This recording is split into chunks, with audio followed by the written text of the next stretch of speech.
Assalamualaikum dan salam sejahtera semua. Saya Alisha Hadira bersama rakan saya Husna Iklimah mengucapkan selamat datang ke liputan khas Hari Kualiti 2025 yang berlangsung penuh meriah di Dewan Lestari Tun Ali SK Datuk Demang Husin.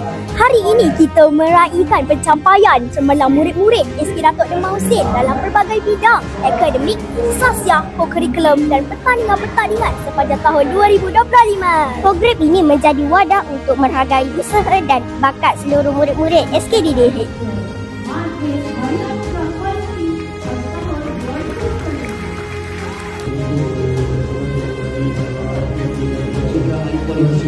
Tingkat sekolah kebangsaan Datuk Demang Husin bagi tahun 2025. Apakah itu berhenti merapat? Silakan bersilakan.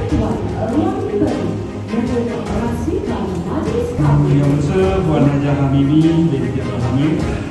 Di situ anak-anak, terima kasih duduk. Bila kita mencapai kejayaan, jangan lupa di mana kita menggunakan kejayaan kita.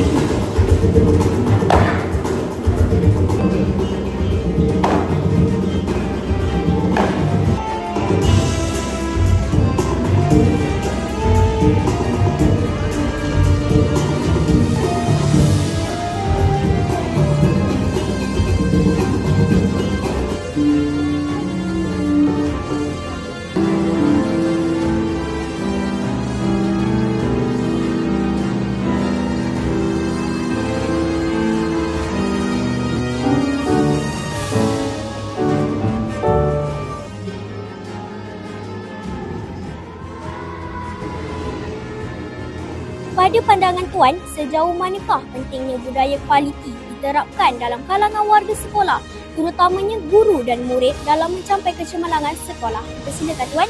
Terima kasih. Saya pertama ucap tahniah syabas kepada warga SK Datuk Demang Husin atas kejayaan menganjurkan majlis apresiasi untuk murid-murid di sekolah ini. Yang mana kalau kita lihat anugerah yang disampaikan pada pagi ini adalah untuk memberikan rangsangan, motivasi dan juga sebagai satu suntikan pada guru khususnya dan juga anak-anak murid lah untuk mempertingkatkan usaha dan daya saing mereka dalam pelbagai bidang, khususnya kurikulum, kokurikulum dan juga sasiah.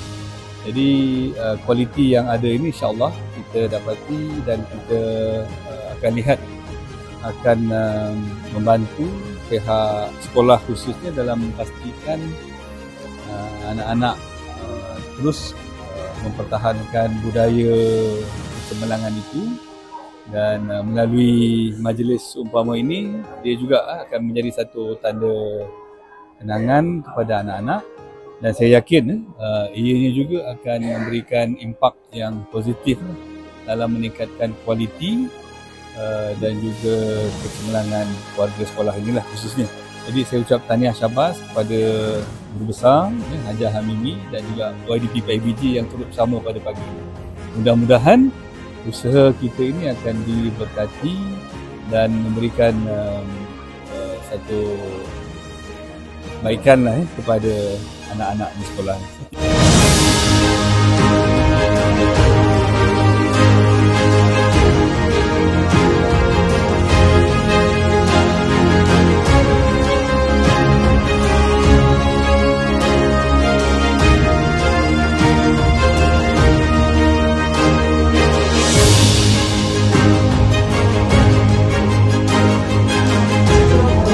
Hari Kualiti 2025 telah memperlihatkan kecemerlangan dalam pelbagai aspek akademik, sasiah, seni dan kehadiran.